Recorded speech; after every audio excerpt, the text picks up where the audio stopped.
অংশীজন হচ্ছে রাজনৈতিক দলগুলো, এবং রাজনৈতিক দলগুলোর যদি দাবি দাবাগুলো গত 16 বছর থেকে তারা মোটামুটি প্রিটি কনসিস্টেন্টলি একই দাবি করে আসছে। একটা free fair election, credible election, vote, গণতন্ত্র, শেখ হাসিনার পদত্যাগ, এগুলো আর কি।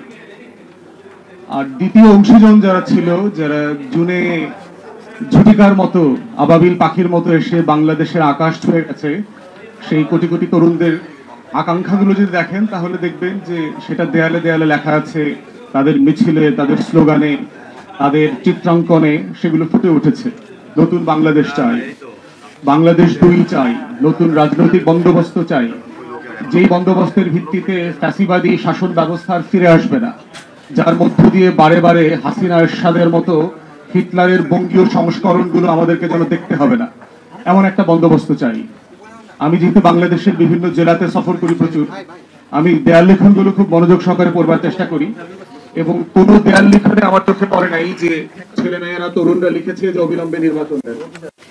অর্থাৎ এই যে দুটা ডায়ামেট্রিক্যালি ডিফারেন্ট অ্যাসপিরেশন, নির্বাচনী আলোচনাটা কেমন যেন পুশ করে ফ্রন্টে দিয়ে দেওয়া হয়েছে।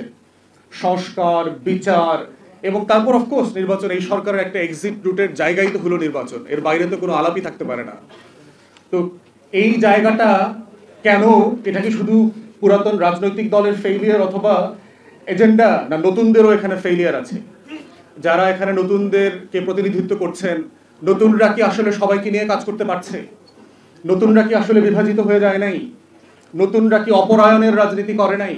যেই অপরায়ণের রাজনীতিকে আমরা আদারিং করবার পলিটিক্সকে আমরা গত 53 বছর ধরে বিভিন্ন বংশ, গোষ্ঠী এবং রাজনৈতিক দলকে ব্লেম করে আসছি, যেই চাঁদাবাজি, গুন্ডামি, বদমাইশি করবার দায় আমরা রাজনৈতিক দল এবং তাদের নেতাদেরকে দিচ্ছি, নতুনরা কি সেই তদবির, বাণিজ্য, দুর্নীতি, লুটপাট কি করছে না?